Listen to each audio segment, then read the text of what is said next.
Bueno, ¿se escucha? ¿Sí?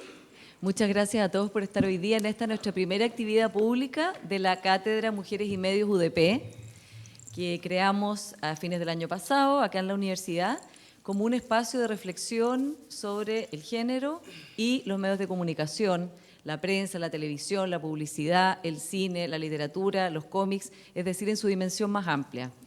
Tenemos el honor de partir, como les decía, nuestra primera actividad pública hoy con Daniela Vega, que en su personaje, en la película Una mujer fantástica, ha roto todos los estereotipos que hay sobre la comunidad trans y también, yo diría, muchos estereotipos de género a través de la gran película de Sebastián Lelio, que fue premiada en Berlín por su guión que hizo junto a Gonzalo Massa. Ella va a conversar hoy día con Paula Molina, periodista de Radio Cooperativa, también de la revista El Sábado del Mercurio recientemente, y también consejera de Comunidad Mujer. La idea es que esto sea un diálogo muy participativo y ustedes también puedan hacer preguntas hacia el final. Y quiero, antes de dejarlos con el tráiler de la película y darle la palabra a la Paula, que le demos un fuerte aplauso a Daniela, porque además está resfriadísima, con fiebre y vino igual. Muchas gracias, Daniela, y veamos el tráiler de la película. Gracias.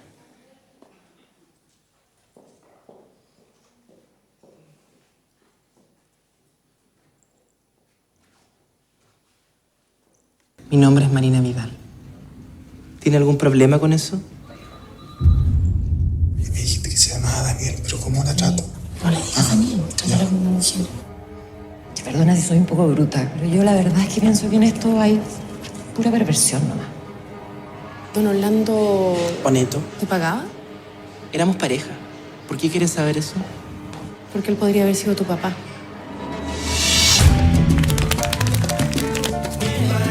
Vale por 2 pasajes a las cataratas de Iguazú.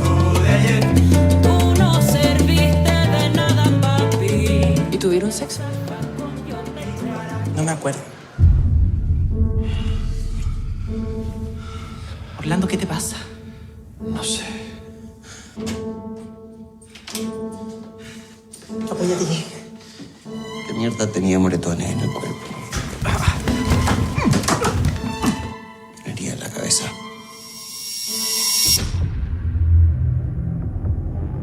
¿Dónde vamos? Y lo traje lo más rápido que pude. Sí, doctor.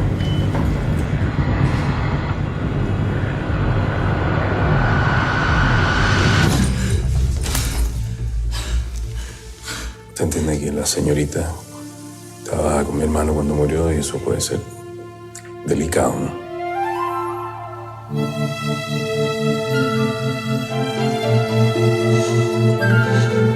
Es un derecho humano básico despedirse de una persona querida cuando se muere o no. ¿Y qué quieres que te diga? Daniel, no vas a ir al funeral ni a ninguna parte.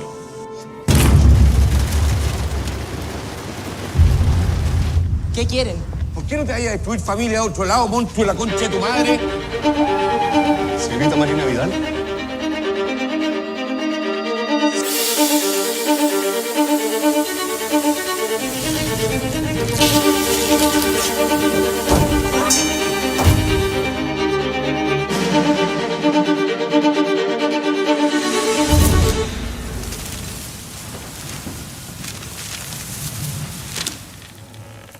Orlando era un ser querido para mí.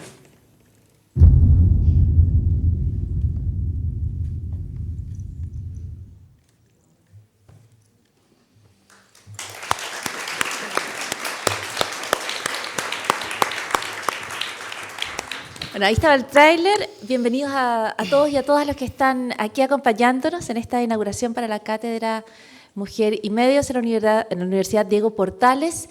Y, por supuesto, para esta conversación con Daniela Vega. Daniela Vega, nuevamente bienvenida. Muchas gracias a todos. Perdonen la voz, pero tengo a los pitufos aquí dentro de la garganta.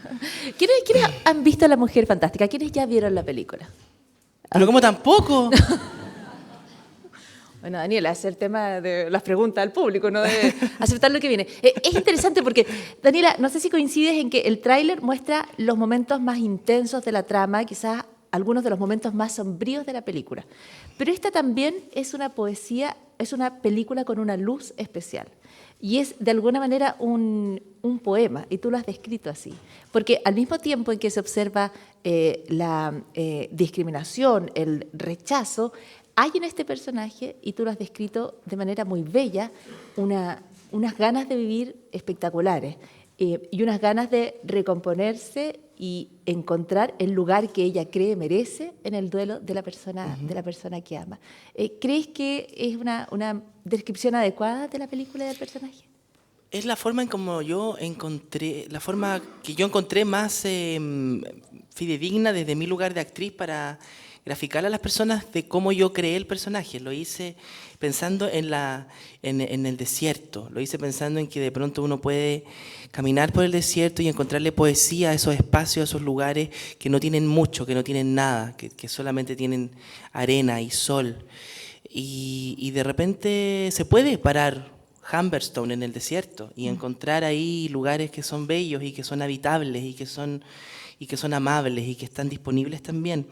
Siento que el personaje de Marina ve flores en el desierto cuando todavía no ha llovido. Y eso, esa poética que tiene Marina, esa resiliencia femenina que tiene Marina, la compartimos muchas personas. Yo creo que todos en algún lugar hemos sido rechazados, todos hemos rechazado y todos compartimos dolores y compartimos alegrías que son súper comunes, ¿no? Sí, hay una cosa que tú dices, Marina es una chica resiliente, dices como muchas, luego dices como todas, y luego dices como casi todas las mujeres que yo conozco. Y claro, en esa experiencia en la que todos hemos rechazado, vivido alguna vez esa experiencia del rechazo, hay algunos grupos que están más protegidos que otros y hay unos grupos que están más expuestos que otros. Y en ese sentido, las mujeres, las personas trans están más expuestas, ¿no? a la discriminación, a la vulneración. Hay algo que dice el director de la película, Sebastián Lelio, cuando él dice, es todo lo frágil, hoy todo lo frágil está vulnerable, hoy todo lo frágil está en peligro. ¿Coincides con eso? ¿Ves al mismo tiempo esa fragilidad como Yo creo que la vida misma es tan frágil, ¿no? Yo creo que depende de un hilo, le tememos a morir todos y es una cosa tan natural a la vez. Y la fragilidad yo creo que está, lo que el Seba quiere decir, siento, porque no puedo hablar por él, pero lo conozco mucho, lo que el Seba quiere decir en el fondo es que esa fragilidad puede convertirse en fortaleza, ¿no? Que una mujer pequeña, sin mayores recursos, sin mayores pretensiones en la vida, es capaz de superar momentos que de pronto una mujer con mucho dinero y mucho empoderamiento también podría ser capaz con un poco más de holgura, pero los recursos morales, los recursos que nos hacen seres humanos, característicamente seres humanos, podemos compartirlos y podemos también explotarlos todos de la misma manera. Y Marina, junto a Orlando, intentan encontrar esos lugares de dignidad y mantenerse ahí. Siento yo que los personajes, bueno, para quienes pudieron ver la película podrían entenderlo más, pero Marina es un buque en un océano gigante que es la vida, y Marina va sola en ese buque, y los bichos de mar, que son los otros personajes, se cruzan por Marina, pero no interactúan mayormente con ella. Es como que ella está sola en esta pasada, ¿no? Y esa soledad de Marina también es interesante asumirla, porque hay mujeres que están solas. Y hay mujeres que pierden a otras personas o pierden situaciones en la vida, y ese perderse podría significar también un lugar de encuentro. El perderse para encontrarse es algo que yo he vivido personalmente. Y puedo dar fe de que uno puede, en el caos mismo, recibir cariño y en la pérdida de cosas, recuperar otras. Ese momento de crisis, ya saliendo de Marina y abordando a Daniela. Tú has dicho que los personajes son muy distintos, porque Marina, tal como tú dices, es como este barco que va avanzando y construyendo su propio destino y buscando su fortaleza, pero es además un personaje muy contenido. Es un personaje que nunca responde lo que uno le dan ganas de responder cuando está viendo la película, que es como, déjenme tranquilo. Marina no dice chuchá. Yo no quería plantearlo así, pero no dice nada. No dice ni weón, es como... No sé, y tú dijiste, y yo soy muy distinta. Yo soy lo contrario. Po. O sea, ahora estoy enferma, pero estaría arriba de la mesa, ¿me entendés? No me interesa. Ok, ¿en qué momentos tú te has visto obligada a salir en defensa a malas palabras, a malos gestos? ¿Cuándo te has visto en esa situación de amenaza? Por lo general, la vulneración más grande es del Estado. Yo siempre lo digo y a veces puede sonar un poco anarquista, pero no tiene que ver con eso realmente. Tiene que ver con que, por ejemplo, el Estado de Chile me invita a participar a una conferencia en el Caribe de la que vengo llegando y por la cual me resfrié, y salgo con un nombre masculino porque no tengo la opción de cambiarlo en el registro civil, como cualquier persona tiene derecho a hacerlo, porque yo soy trans. ¿Me entiendes o no? ¿Cuál es la dicotomía del Estado? ¿Cuál es la contradicción del Estado, ¿no? Yo represento a mi país cada vez que salgo de aquí a cualquier festival o a cantar a cualquier sitio. Sin embargo, mi país, más que representarme, no me protege. Y si yo muero hoy, que de amigdalitis no se muere nadie, pero si muero hoy, mi tumba no va a decir Daniela Vega porque yo no tengo ese derecho. Y tampoco mi familia va a tener la posibilidad de ver mi nombre ahí. Y no solamente en mi caso, sino que en el caso de mucha gente trans, de prácticamente toda la gente trans.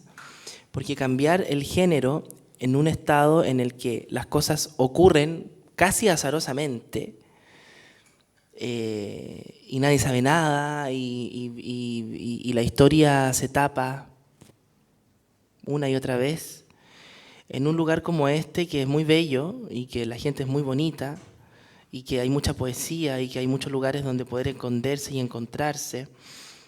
Hay un lugar ahí en el centro de Santiago y otro en Valparaíso que no funcionan bien. Y no funcionan bien porque lo que yo estoy pidiendo es un derecho. No es una exigencia de artista, de una excentricidad mía. Lo que yo estoy pidiendo es que se respete el derecho que tengo a existir. Y hago películas y dice Daniela Vega. Y todo el mundo me conoce como tal, pero mi carnet dice otro nombre. A mí no me pesa. Pero si yo me voy al hospital, tengo que pedir que me pongan en el lugar de las mujeres, porque no me corresponde por ley. Porque si yo tengo un problema con una pareja, no puedo ir al CERNAM, porque no soy reconocida como una mujer. Y a mí no me interesa que la gente en la calle me reconozca como una mujer a priori. Cada uno podrá opinar del otro lo que quiera. Pero el Estado de Chile es otra cosa. El Estado de Chile es aquello por lo que uno debería sentir un poco de compromiso. Y yo siento que no hay compromiso. Yo siento que hay una sensación de seducción de parte de los políticos para mantener el status quo siempre. Y el arte lo que hace es denunciar eso, es ponerlo encima, es estirarle el pastel al rey. Y la labor que nosotros hacemos como artistas es tomarle el pulso al tiempo para intentar pertenecerle al tiempo. Y el tiempo pasa. El 49% de la gente trans no sobrevive a la transición. Se matan o los matan. Y eso es porque la vulneración de las personas trans y de las mujeres biológicas o cisexuales, como es el término técnico, la vulneración que sufrimos desde lo masculino es muy compleja. Y yo no creo en aquellos discursos que ponen a prueba masculinidades y feminidades, por no decir machismo y feminismo. Yo creo que se pueden complementar. El problema es que hay un ego, en algún lugar siento yo, que está mal puesto. Y ese ego mal puesto pretende que o mujeres u hombres pisemos al otro y que esa batalla va a ser ganada a través de esa manera. Y esto no es una batalla, no es una guerra. Esto es sencillamente un reconocimiento de la existencia humana en el siglo XXI. Yo me pregunto, ¿cuántas generaciones más van a tener que esperar? De mujeres, de niños, de hombres que son más débiles que otros hombres. ¿Cuántas personas tendremos, cuántas más hay que esperar? ¿Cuántos años más, cuántas generaciones más hay que esperar para que entendamos que el ser humano tiene valor porque es un ser humano? Y no por dónde estudió, ni qué ropa lleva puesta, ni cuántas películas ha hecho, ni en qué universidad está. El ser humano vale porque es un ser humano. Y yo siento que la política y la academia, que están muy ligadas, a veces se olvidan de eso y cosifican al ser humano. Y sobre todo a las mujeres. Porque un escote es la culpa, a veces, de un abuso, no el abusador. Daniela, en ese sentido, de alguna manera, tú te has convertido en una obra de arte, en términos de que tú eres una persona trans que es reconocida como una mujer fantástica. Hoy día como un cuadro de Pollock, casi. Hoy día como un cuadro de Pollock. Pero hay un gesto allí que te va a acompañar durante muchísimo tiempo, no sabemos cuánto, en el cual yo me imagino, el momento en que tú te presentas ante la PDI para salir del país, ¿no? Porque el mismo Estado que te invita y que quiere que lo representes te niega salir con tu identidad transfemenina y por lo tanto llevas un nombre que es de hombre. Pero en ese mismo gesto, el mismo funcionario está leyendo tu nombre de hombre y está reconociéndote como la mujer fantástica. Sí. Hay un juego allí que es espectacular en términos de que te muestra ese contraste y ese olvido y ese gesto. Es bonito desde el lugar espectacular, pero no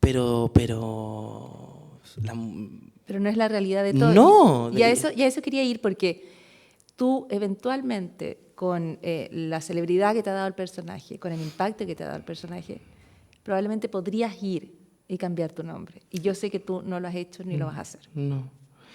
No lo voy a hacer hasta que la ley de identidad de género esté disponible para toda la comunidad. Y no lo hago porque la Mujer Fantástica trajo mucho más prensa y mucho más reconocimiento, pero en estos 7 años de carrera he ido de a poquito armando cositas, ¿no? Ciertos hitos en mi propia vida artística y qué sé yo, y un par de premios en Europa y qué sé yo. Otras películas. Otras películas que se fueron convirtiendo en hitos que fueron importantes y por lo que yo llegué a la Mujer Fantástica también. No me recogieron como un repollo de la carretera, así como que había un riesgo que se corría también. Imagínate tú, el Seba Lelio ahora está trabajando con ganadoras de Oscar y cosas, entonces él no iba a arriesgarse a hacer algo que no iba a funcionar. Entonces había una apuesta de parte de los dos también.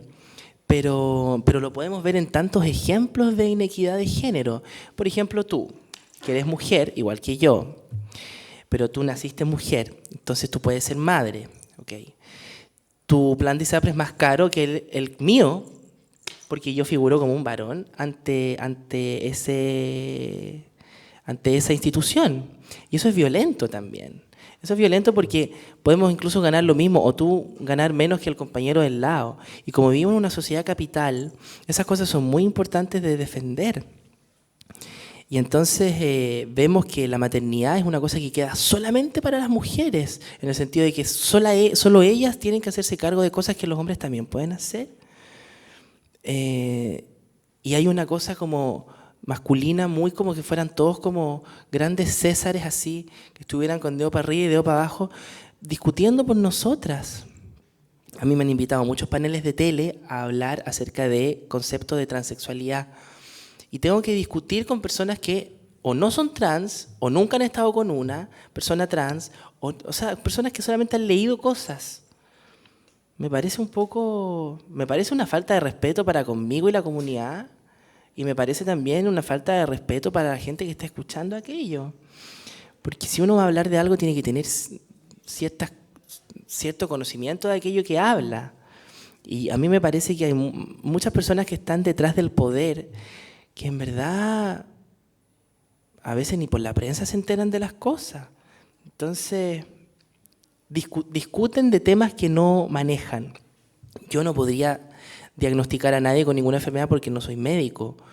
Entonces, ¿por qué voy a aguantar que otra persona diagnostique cosas acerca de mi vida o de la existencia del cuerpo trans porque sencillamente no le parece nomás. ¿Qué daño puede hacer una persona trans que no sea asesino, que no sea, claro? ¿Qué daño puede hacer? Ninguno. Daniela, hablaste de la prensa, tú dices, el poder a veces ni siquiera se toma la molestia de leer los diarios para abordar la conversación o para juzgar qué está bien y qué está mal y qué es peligroso y qué no es peligroso. Pero también en ese retrato de la prensa se cometen muchos errores. Y de alguna manera esta cátedra tiene esa intención de empezar a hacer visible aquello que no comprendemos o que estamos haciendo mal y poder instalar mejores prácticas respecto al abordaje de los temas que tienen que ver con las mujeres, que tienen que ver con la identidad trans, que tienen que ver con todas las personas. Como tú dices, esto es de seres humanos, esto no tiene que ver con hombres, mujeres trans. Desde la prensa, ¿qué es lo que a ti te parece que es necesario arreglar con urgencia? ¿Cuándo has tomado un diario o has visto la televisión y te sientes agredida o sientes que no estás siendo representada? Me imagino que muchísimas veces. Pero ¿Con mis entrevistas o con...?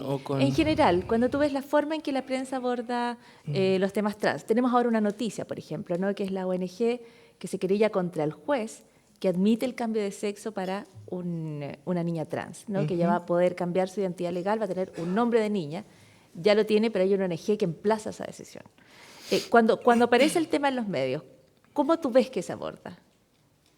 Yo siento que se aborda, va a depender de los medios. Me parece interesante que Universidad Diego Portales me invite, me parece interesante haber sido portada de una revista del Mercurio, me parece interesante haber podido acceder a lugares que de pronto una persona como yo, sencillamente por ser como yo, no habría llegado, ¿no? Y está bien, y doy las gracias por eso.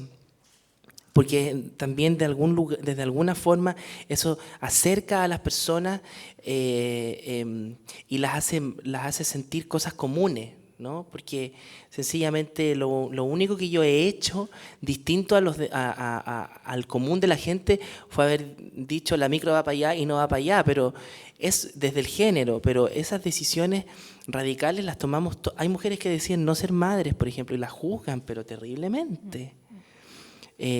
O hay mujeres que deciden ser madres solteras y la juzgan terriblemente.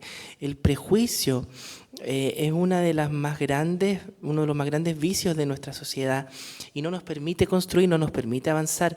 A mí me llama la atención la forma en cómo se abordan estas temáticas de género y me pregunto, ¿qué es lo que teme el poder? ¿Qué es lo que teme la iglesia? ¿Qué es lo que temen los obispos? ¿Y por qué opinan los obispos? ¿Por qué? Porque se les da esa posibilidad de decir cosas cuando lo único que hacen es destruir muchas veces realidades que tienen muchísima poesía. Yo no puedo entender que los ojos de esa niña en Magallanes sean cuestionados porque usaba faldas cortas o porque le gustaba la cerveza. ¿Y si era así, qué? ¿Merecía que le sacaran los ojos?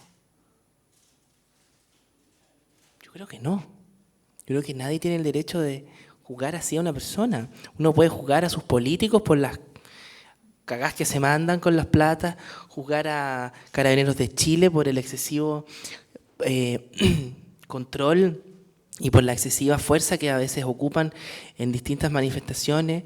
Uno puede juzgar a los senadores y los diputados por la falta de quórum en una y otra comisión.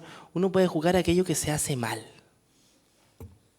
que el Transantiago no funciona, pero uno también puede juzgar positivamente cosas que ocurren y que funcionan. Esto, en la universidad, ¿cierto? Invitada por gente que está regularmente en los medios de prensa, y que trabaja en los medios de prensa, me parece una cosa muy positiva y lo agradezco y estoy súper honrada, me siento súper contenta de estar aquí. Pero muy distinto es ir a hacer una denuncia en la comisaría, porque Carabineros de Chile no es un amigo siempre. Y el Estado tampoco. Daniela, cuando tú dices ¿por qué los obispos opinan? ¿Por qué la iglesia opina? A mí me da la impresión de que lo que está en juego allí es quién define lo que es legítimo. Y esa definición de lo que es legítimo pasa por cuáles son las formas legítimas de ser mujer, por ejemplo, con hijos o sin hijos. como madre soltera o como madre casada. Y esa definición de lo que es legítimo toca directamente la identidad de las personas trans. Porque me da la impresión de que eso es lo que está en juego.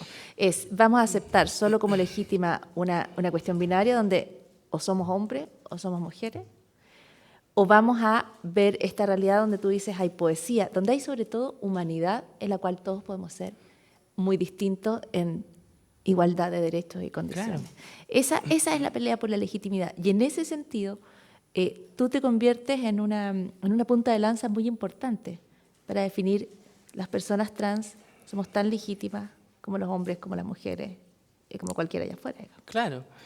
En el caso mío decidí ser artista, pero yo conozco, hay una doctora trans en Chile que es súper desconocida porque a ella le parece interesante que no se conozca su historia y es valorable.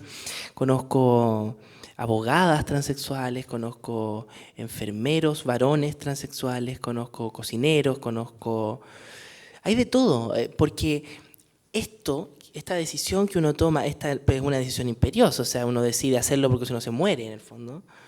Es una más de las características humanas que compartimos, pero no es del... Yo no me acuerdo que soy trans hasta que doy una entrevista, ¿me entendió? ¿No? O sea... ¿No andas por la calle pensando que eres trans? No tengo tatuajes así que digan soy trans y la verdad, no. Lo soy, y públicamente hace un tiempo. Y eso a mí me sirve mucho. Porque también... Porque ponte tú, podemos verlo en distintos ejemplos cotidianos y que son como súper así insignificantes, pero pueden tener cierto grado de violencia, como por ejemplo una mujer con 2 hijos que está saliendo con un chiquillo nuevo y no sabe cómo decirle que tiene 2 cabros chicos porque a lo mejor la van a rechazar y qué sé yo, y es como, no sabe. Ese tipo de violencia de género, para mí, es súper evitable. En el caso mío, ponte tú, yo que soy un poco conocida, me evito el tener que explicarle al pretendiente que soy trans y que de qué se trata. Sencillamente ya lo sabe, ¿cachai? Para mí es muy bueno. Pero también lo podemos extrapolar a cualquier cosa. Los niños trans, ponte tú, que es una realidad que es súper interesante. Yo fui una niña trans y asumí mi identidad de género muy joven, a los 14 años, hace 13 años atrás, cuando el país era completamente otra cosa. Y yo creo que era impensado en el cine chileno abordar una temática como esta o hacer una cátedra de mujeres y medios, si las mujeres estábamos relegadas a lo élipo. ¿Entendido? ¿No? O sea, pero si es verdad, no teníamos grandes intervenciones en los medios de prensa, porque no nos consideraban sencillamente. Estamos hablando de gente que sale en la prensa, no de editoras o de personas que están detrás de la noticia, que han existido y están ahí, y hay grandes periodistas y grandes editoras que están trabajando hace mucho tiempo, y eso debemos reconocerlo. Estoy hablando de gente que pueda alzar la voz, que pueda tener un espacio de reflexión en los medios de prensa y decir cosas más allá de hoy día vamos a cocinar cazuela, no sé. Intentar un poco, la palabra en este momento la tengo... Influenciar. Sí, no, es un poco más, intentar hacer más compleja el rol de las mujeres, más allá de la maternidad, que es muy complejo, más allá de saber cocinar, que es muy complejo, más allá de esas cosas, ser mujer es, para mí, un regalo que yo decidí darme, y ser mujer es muy difícil a veces, porque la dignidad, que es lo que, por ejemplo, lo que tú hablabas de los obispos, yo creo que más que, claro, tiene que ver con qué es válido y qué no es válido, qué es legítimo y qué no, pero también tiene que ver con la dignidad humana. Ellos ponen en jaque la dignidad humana. Lo único digno es el cuerpo de Cristo en la cruz y el resto no. Y a mí me parece que eso no es así. Me parece que es súper digna la historia de María Magdalena, súper digna la historia de otros personajes que están siempre desde el borde. Yo creo que las personas que hemos estado en el borde y que hemos habitado el borde y que ahora podemos tomar la iniciativa de, a través de el vivir en comunidad, porque yo salgo del borde, pero me llevan al centro, ¿me entiendes o no? Y eso es vivir en comunidad. Y desde mi lugar yo defiendo mis ideas así en solitario, pero estoy en el centro porque otros deciden que yo esté en el centro, y eso también es súper importante asumirlo. A ti te pueden elevar en una categoría o te pueden disminuir en una categoría. Y es interesante cuando te elevan, entre comillas, en una categoría, porque significa que estuviste abajo. Y por lo general las personas de a pie, como yo, que andamos en micro, que piola, nos sentimos a veces en grados de vulnerabilidad que van más allá de los derechos de las mujeres, de Simone de Beauvoir, van más allá de Judith Butler y la teoría de género y Lucas Preciado, no sé qué, literatura, que la podemos leer y está ahí. Oye, a veces un cuerpo más grande que el tuyo te da un manotazo en la micro y te bota, y tú tienes un accidente y a ti te limita en tu cotidiano. Y eso es porque la agresividad, siento yo, en una ciudad tan apretada como esta, no nos permite entender que el ser humano vale por eso, porque es un ser humano, porque más allá de los recursos que tienes o de los estudios que tienes o de los talentos que tienes, vas a morirte un día igual que yo y que los demás. Y cuando uno se muere ya no hay nada más que teorizar, se apagó la luz nomás. O sea, tú dices, esta no es solo una pelea de los grandes temas, ni es una pelea que sea la grande idea. Esta es una pelea que sea cuando no se sube a la micro y alguien te puede pegar un empujón, o te puede tocar sin que tú quieras, o te pueda agredir sin que... Muchas veces uno va al médico con susto porque no sabe lo que tiene, y los médicos y las enfermeras saben que tienen ese poder porque ellos entienden más de esas cosas que nosotros, y uno se siente vulnerable. ¿No les ha pasado sentirse vulnerables en el ginecólogo, o no les ha pasado sentirse vulnerables en el cardiólogo, o que te salen unos granos y tú decís como, ay, tengo dengue, no sé? Entonces, como, ¿no les ha pasado nunca sentir ese temor? Eso mismo vivimos todo el tiempo desde el Estado de Chile. Yo tengo temor por quién va a salir presidente. O sea, imagínate lo que está pasando en Estados Unidos, ¿me entendió? ¿No? Va más allá de una cosa de farándula, ya dejó de ser el dueño de la misma universo, ¿me entendió? ¿No? Es un señor que puede generar una guerra, así de simple. ¿Y qué te da miedo acá en Chile, en esos términos? Que lo poco y nada que hemos construido se destruya por, no sé, por cosas que nos ocurren. Por ejemplo, hace un tiempo atrás yo pertenecía a un plan piloto para gente trans, entonces teníamos psicólogo, teníamos endocrino, y participábamos como en mesas redondas, y era bien interesante. Ocurrió que vino el terremoto, o sea, un país de terremoto, ya habría que tener, yo creo, ¿no? O sea, una parte del presupuesto para emergencias y catástrofes naturales, y vivimos en un país azotado por las catástrofes naturales, o sea... Ya hubiera estado contemplado, digamos. Bueno, ¿y entonces qué pasó con el plan? Hubo el terremoto y el plan piloto se terminó porque había que ir a construir casas a Concepción, cosa que me parece muy bien, que haya que construir casas a Concepción, pero uno no puede quitar los huevos de la canasta, ¿me entendió? Nosotros no podéis, o sea, ser humano de tercera, cuarta, quinta o sexta categoría. Así te hacen sentir muchas veces.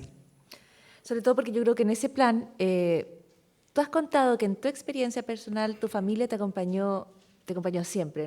Y tú has dicho una familia joven que pudo comprender muy bien cómo tú te sentías, y tú, muy pequeña, a los 14 años, asumes la identidad que tienes que asumir porque si no te vas a morir, como tú dices. Pero eso no es lo que pasa siempre. Y por lo tanto yo imagino que en ese plan tú estabas lidiando con personas trans que están enfrentando quizás incomprensión en su familia, o muchísima más incomprensión en su entorno, o que pasan los 14 años y dejan pasar el tiempo porque no se animan a tomar una decisión que debe ser pero terriblemente difícil. Me gustaría que nos contaras un poco de esas experiencias, si hay alguna que a ti te gustaría compartir particularmente, de estas trayectorias que han sido distintas a la tuya, que han sido más dolorosas, que han sido mucho más difíciles de vivir para las personas. Claro. En mi caso personal, mis papás, cuando yo tenía 14 años, me preguntaban cada 5 minutos si yo era gay, porque era muy femenina, o sea, era como altamente femenina, más que nada era como muy mujer. Entonces mis viejos me preguntaban así como, bueno, ya, pero dinos qué pasa, porque en verdad era como ya mucho. Entonces yo asumí que era gay porque no conocía otro concepto. Hace 13 o 14 años atrás era había un computador cada 5 casas. Era un mundo distinto. Era otro mundo, no teníamos ni Twitter, ni WhatsApp, ni Facebook, ni nada de esas cosas. ¿Cómo vivíamos así? ¿Cómo en ese mundo salvaje en el que vivíamos. Yo le digo a un primo mío chico que es un fax y para él es como, ¿qué es esa weá? Bueno, entonces yo, en un país así como este, donde los debates eran otros, yo asumí esa sexualidad, ¿no? Pero yo sentí que como que el traje me había quedado chico. Entonces empecé a investigar lo poco y nada que había en las bibliotecas y lugares donde uno podía leer. ¿A qué biblioteca te fuiste a leer? ¿Cuál recuerdas? ¿Alguna que hayas ido a leer? Fui a la Biblioteca Nacional y no había nada. Habían cosas bien interesantes de literatura gay, pero no había nada de género trans. Y además que tenía como 15 años y fui con mi mamá y queremos cosas de transexualidad. Oh. Bueno, gracias. Internet funcionó muy bien, había harta literatura española, afortunadamente en español, en esa época yo no hablaba inglés, y ahí pude cachar el término de transgénero y qué significaba, y ahí yo sentí como que había encajado el anillo en el dedo. Pero estaba sola, pues no había fundaciones, sencillamente estaba el móvil y el MUMS, pero ellos no trabajaban con temática trans en esa época. Entonces nosotros como familia lo hicimos a la chilena nomás, pues. Desde el borde, leyendo, qué sé yo, y yo empecé a ir con maquillaje y con indumentaria un poco más femenina al colegio. Entonces mis papás tuvieron que salir a defenderme y fue toda una polémica bien interesante en esos años, pero yo lo pasé súper bien. Creo que una de las cosas que me gusta es provocar, fíjate. Hay algo ahí que... Entonces yo lo pasaba bien. Y bueno, salí del colegio, yo me demoré entre los 15 y los 18 en hacer la transición.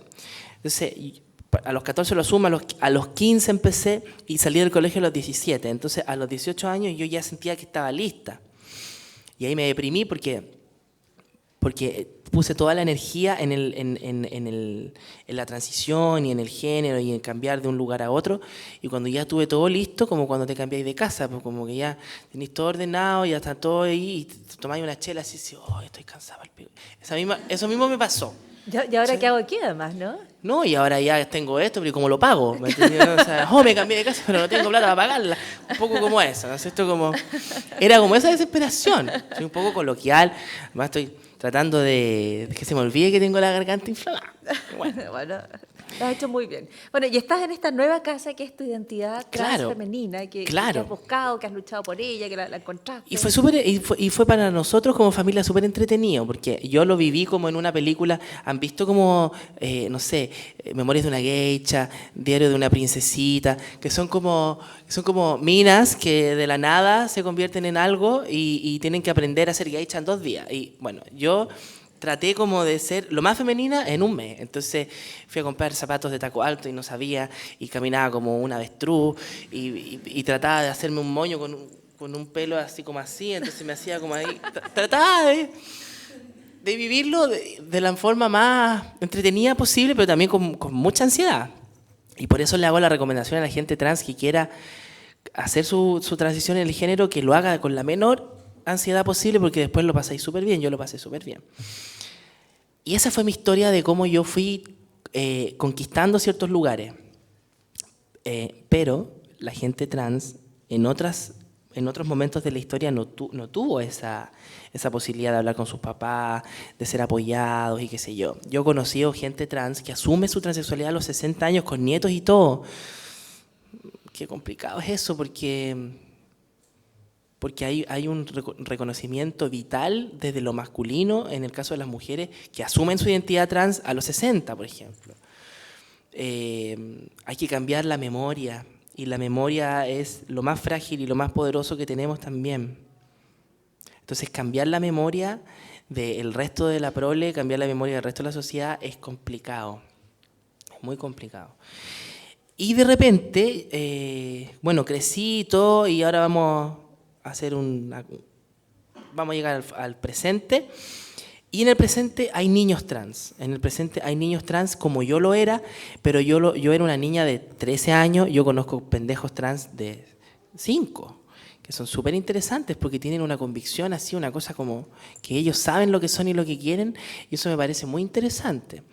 Y entonces tenemos esta realidad de los niños trans, que no siempre se sabe abordar bien, porque pareciera ser que los niños son caprichosos y tienen... Pero, ¿ustedes creen que una persona que nació como niño y que a los 7 años se da cuenta que es una niña, no sabe el riesgo que corre con la decisión de contarle a los padres lo que vive? Sí, la barrera número 1, el principal enemigo siempre va a ser uno mismo. Uno se autodestruye, yo fumo. Problema. Pero luego viene la barrera de los papás. Luego viene la barrera de decirle a los papás como, pasa algo y quiero compartirlo contigo, y uno sabe que está a merced de sus padres, uno sabe que podrían perfectamente internarte en un lugar, podrían perfectamente oprimirte y hacerte perder tiempo. Entonces, cuando una niña o un niño manifiesta que siente este interés, yo creo que cuestionarlo a priori no es una buena señal de parte de los padres, porque muchas veces los padres lo que hacen es poner su ego por sobre el ego del niño o la niña y creer que, así como Dios, estamos hechos a su imagen y semejanza, y eso no es verdad. Cada uno es distinto. Me puedo parecer un poco a mi mamá, un poco, pero soy yo, otra persona. Tengo otra manera de ver la vida, tengo otra forma de entender el cuerpo, los placeres del cuerpo, la existencia humana, la poesía. A mí me gusta mucho la poesía, pero hay gente que se ríe a carcajadas de la poesía, y no por eso va a ser gente tonta o iletrada. Sencillamente hay gente que no le gusta nomás. Somos todos distintos. Todos. Después me gustaría preguntarte, ¿qué otras manos, más que amigas, qué otras personas te acompañaron? ¿Dónde encontraste gestos que te ayudaron en ese proceso de enfrentarse al peor enemigo que todos tenemos, que somos nosotros mismos? Claro. Pero antes de eso, solo quisiera decir que si ustedes tienen preguntas para Daniela, también las podemos compartir aquí en el conversatorio, así que estoy segura si levantan sus manos para tener una idea de a quiénes les gustaría participar, o si seguimos nosotras nada más. ¿Hay alguien? Pero además no vemos nada, solo vemos como lo que están aquí. Si alguien quiere sumarse a la conversación y aportar una pregunta, entonces basta con que levante la mano, ¿ok?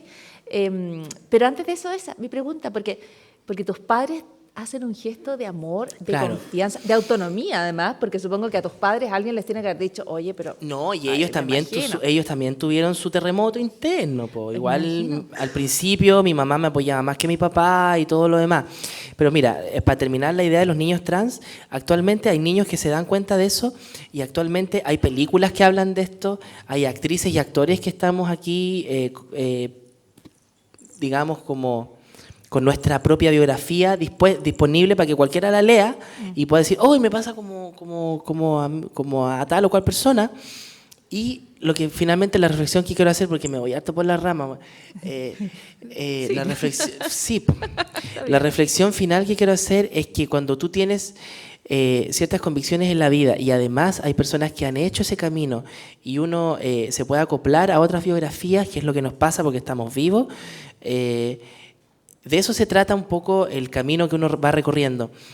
Cuando yo era chica no había fundaciones, ni películas, ni actores, ni actrices, ni artistas, ni nada. Ahora hay fundaciones, hay películas, hay actores, hay cantantes, hay de todo. Entonces los niños pueden decir, oye, pero mira, si ella puede, ¿por qué yo no? Y eso es súper interesante. Yo siento que mientras más diálogo y mientras más reflexiones y mientras más posibilidades de entender la existencia humana como un verdadero diálogo, como una verdadera danza de pensamientos, poesía y existencia, vamos a entendernos como seres humanos de mejor manera. Y mientras más dogmáticos, mientras más pragmáticos, mientras más apretados tengamos o entendamos el pensamiento, siempre vamos a estar al debe con la sociedad porque, como dice un personaje de Pedro Almodóvar, uno es más auténtico cuanto más se parece a lo que ha soñado de sí mismo y eso para mí es lo máximo. Eso es una verdad, sí. Ser rígido en una sociedad que está viva y que va cambiando no es una buena estrategia, porque no nos va a poder permitir enfrentar una vida que es mucho más distinta, diversa y rica de lo que pensamos. Y estoy pensando también en que cuando un niño trans ve un personaje, ve a una actriz como tú, lee, comprende que eso le puede estar pasando a ella o a él, ¿no? Claro. Y hay otros que lo rodean, que pueden ver que eso que le está pasando a su amigo, a su amiga, a su compañero. Claro. Y en ese sentido generar una sociedad más tolerante. Más o sea, no solo más tolerante, más empática. integrada, ¿no? Más empática. Claro, más empática y más integrada, más interesante. Y pasan cosas súper que de pronto uno no... problemáticas que no son problemas, pero que sí lo son porque otros dicen que son. Por ejemplo, en el caso de la pareja de una persona trans, cuando tú eres niño trans o niña trans y tienes 8 o 9 años y vas al colegio con tu identidad de género, tú tienes que, o la invitación que yo hago para evitar esos problemas es educar a la comunidad para que esas personas entiendan que hay una niña o un niño trans. Porque ¿qué pasa si yo, Dani, con 9 años, me gusta Carlos, ¿no es cierto?, mi compañerito del lado, y Carlito le gusto yo, pero Carlitos no sabe que yo soy trans, entonces va a llegar un momento en que eso va a ser un escándalo, ¿entiendes o no? Y eso es por intentar ocultar el sol con un dedo y es por intentar hacerle creer a los cabros chicos que hay dos realidades, la mamá y el papá, y todos los calcos para abajo. Y realmente lo interesante es que hay personas de todos los colores y de todas las características, y eso es lo rico, es lo interesante. Ahora mismo las salas de clase están llenas de niños de otros países, morenos, con ojos rasgados, qué sé yo, y a los niños no les pasa nada con eso. Yo creo que son más los profesores los que ven un cuadro de, no sé, de Andy Warhol, y los niños no ven eso, los cabros chicos ven un cuadro de Monet, y resulta que es mucho más entretenido ver los colores pegaditos uno al lado del otro que forman manchas que a lo lejos forman una nueva gran mancha, a intentar creer que todas las manchas son solo manchas, ¿me entendido, no? Una mancha al lado de otra mancha, al lado de otra mancha, arman una bonita... Una bella pintura. ¿Te pasó algo así en el colegio? Yo lo pasé súper bien en el colegio. Bueno, en uno no lo pasé bien, que fue un colegio de varones, porque mis papás yo creo que estaban como medios perdidos y yo creo que en su máxima ternura ochentera creyeron que yo juntarme a mí con puros niños iba a terminar yo siendo niño, y eso no funcionó. Pero mira, fue un experimento al que sobreviví. Ahora, no se los recomiendo en la actualidad a otros padres porque eso es bien absurdo. El año 2017. Fue el año 2000 cuando yo entré a ese colegio, entonces... O sea, tu papá en su ternura ochentera no solo te aceptaron, hay un periodo previo en el que tratan de establecer dónde estás y que eres niño y tratan de... Pero es que, hija, yo era muy femenina, o sea sí, yo jamás toqué una pelota de fútbol, jamás, ¿me entendió, no? Porque no me encontraba fome, pues. ¡Qué lata! ¿Pero llegaron alguna vez con una pelota de fútbol en su...? Pero claro, mi papá todo el rato tratando como de, ya, pues, no sé, pero vamos. Ellos sabían en el fondo que yo iba por algún...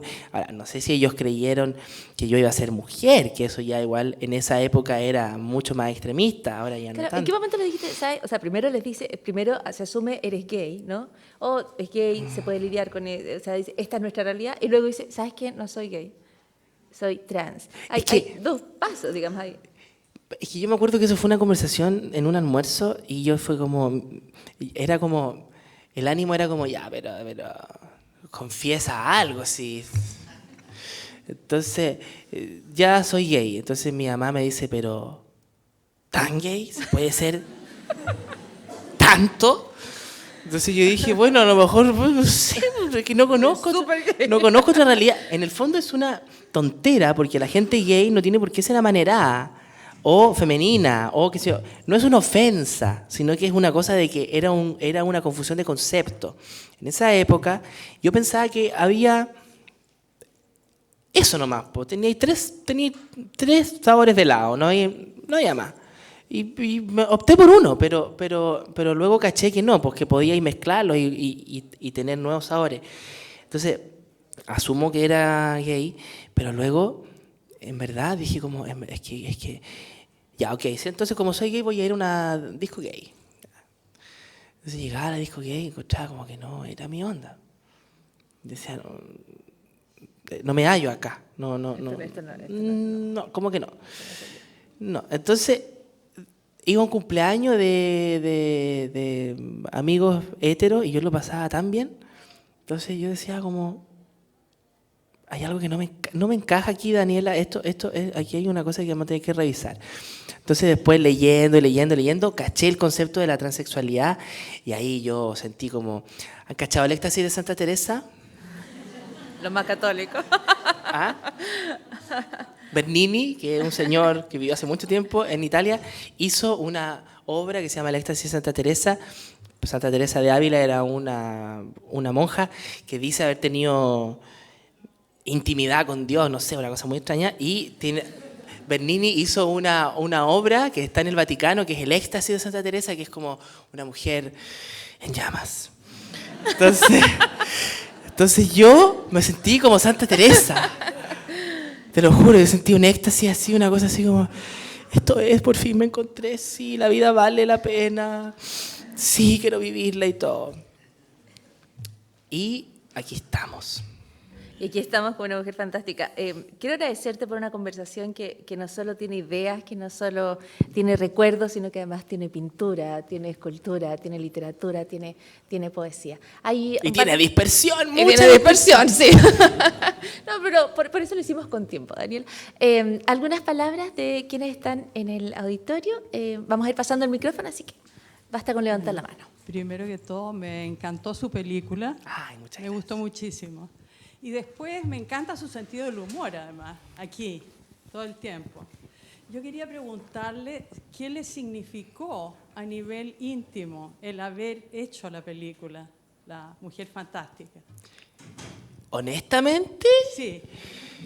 Que ya no me puedo fumar un pito en la plaza porque todo el mundo me conoce, po. La exposición tiene que ver con eso, ¿no? Como que uno es más natural cuando es menos conocido y deja de ser tan espontáneo cuando se hace más conocido. La exposición puede funcionar como algo muy entretenido, como algo muy interesante, porque tengo la posibilidad de decir lo que yo quiera.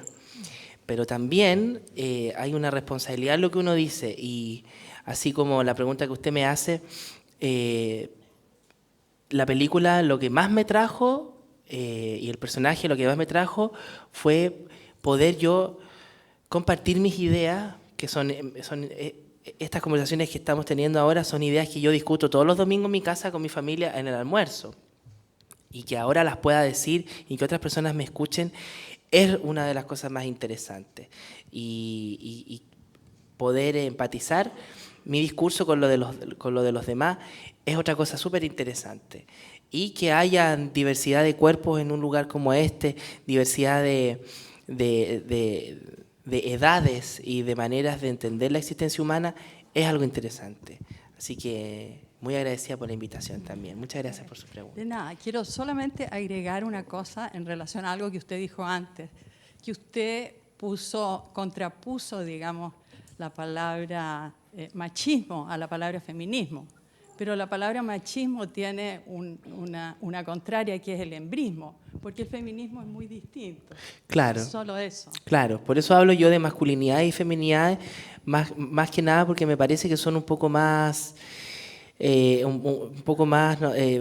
empáticas la una con la otra, porque siento yo que el feminismo es algo muy importante, muy interesante, pero claro, el machismo y el embrismo a veces lo que hacen es como tirarse lanzas como si fuéramos como si fuéramos de la Edad Media, ¿no? Y estuvieran todas las mujeres en una cueva y todos los hombres en otra y estuvieran tirándose piedras así para ver a cuál matamos y quién domina. No se trata de eso. Así que muchas gracias por su... Tenemos otra pregunta. Hola. Bueno, yo también vi la película y la encontré muy intensa, que uno termina así como... pero habían también una escena que a mí me quedó muy marcada, es la parte donde te sacan las fotos, en la PEDI, creo. El servicio médico legal. Claro, eso. Y, por ejemplo, si a mí me toca hacer algo así, y yo tengo muchos complejos con mi cuerpo, yo soy muy pudorosa, o sea, lo encontré súper como algo muy difícil, que quizás no lo fue, pero quizás sí. Entonces, con todo esto que te ha tocado ser al final una representante de toda tu comunidad, tenías ahora una responsabilidad a nivel nacional y que además lo estáis proyectando internacionalmente. Entonces, que debe ser muy bueno y que es lo mismo que le decía a la señora, todo lo bueno que te ha traído de poder proyectar tu vida, pero debe tener una parte muy dura también, como algo muy difícil que todo esto te ha traído, ¿o no? Yo creo que la parte más dura ya la viví desde este lugar, o sea, claramente voy a tener, como todo el mundo, problemas en el futuro y no sé cuáles van a ser, pero desde el género y desde la lucha y la trinchera y no sé qué, yo creo que lo más complejo ya lo viví, haber ido a un colegio de hombres, haber pertenecido al Chile de la transición, el contexto histórico-político del país hace que la realidad de la gente también se vaya modificando. Y yo siento que, bueno, yo fui agredida en el colegio de hombres. Y yo nunca dije nada porque sentía que me merecía ese castigo. Sin embargo, ahora los niños pueden denunciar con más seguridad y la palabra de los niños y jóvenes está siendo escuchada, y no solamente porque es interesante escucharla, sino que porque ellos también tienen un pensamiento más fresco y una idea que va a pertenecerle al futuro también. Antes era tu palabra contra la de tu compañero o tu palabra contra la del profesor, y ahora uno puede grabar la agresión y decir, bueno, ahí está, ¿no?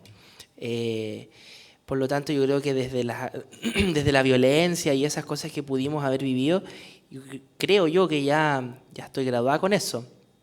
Pero hay otros problemas que son, insisto, que son desde el Estado, vulneraciones del Estado, que son importantes de corregir y que bueno, si me levanto con un poco de fiebre a venir para acá es precisamente porque quiero que eso quede claro, hacerlos reír un poquito también, pero que eso quede claro porque todos los días una persona, o cada ciertos días, una persona decide morir porque no ve que mañana va a salir el sol.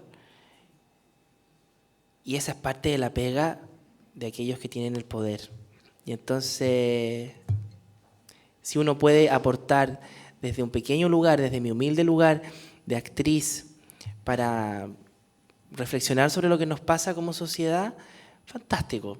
Ahora, si no te llama la atención o si no quieres participar de la forma en cómo nos relacionamos de aquí hacia el futuro, bueno, te puedes quedar en el pasado también.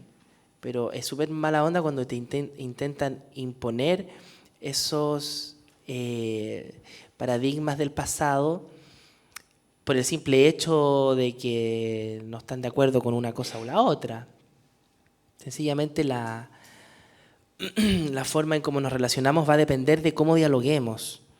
Y yo siento que mientras más nos conozcamos, mientras más nos riamos y mientras más reflexionemos desde un lugar cotidiano, fantástico.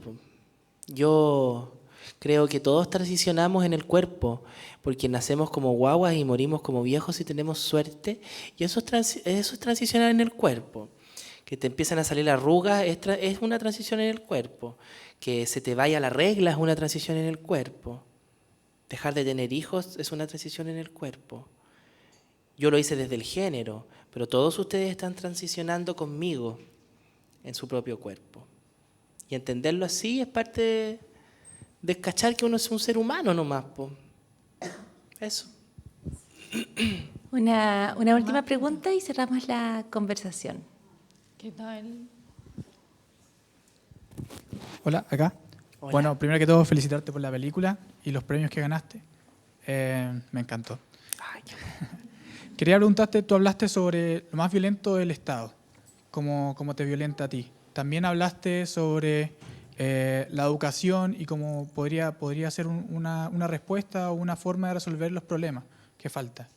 Y quiero ir sobre los medios de comunicación. Los medios de comunicación son un rol importante en la sociedad y quería preguntarte si tú crees que falta información, cómo te tratan los medios de comunicación o cómo trata a la comunidad LGTBI.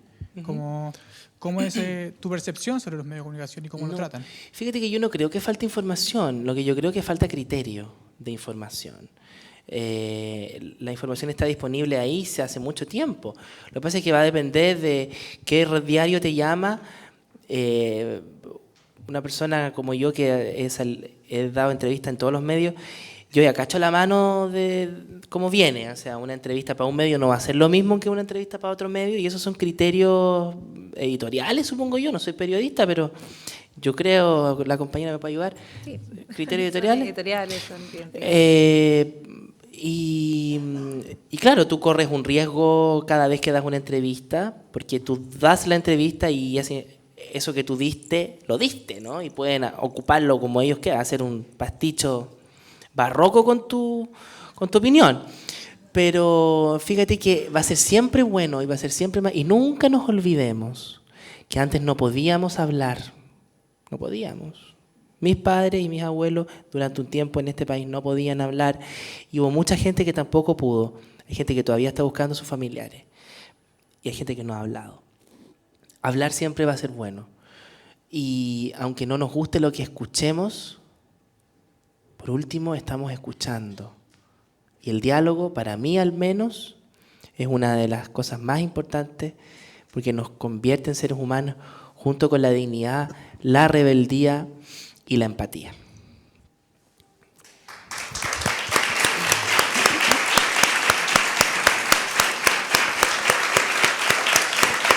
Le damos las gracias a Daniela Vega, le agradecemos a todos los que han estado acá y han sido parte de esta conversación.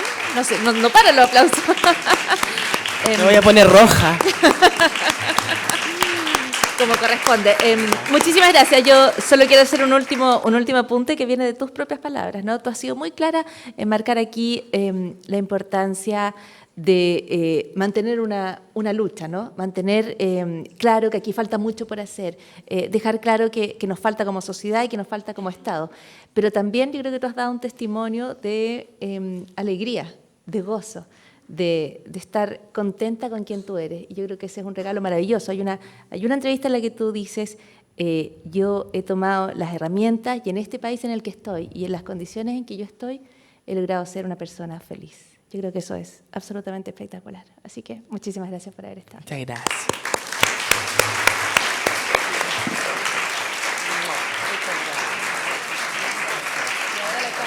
Muchas gracias.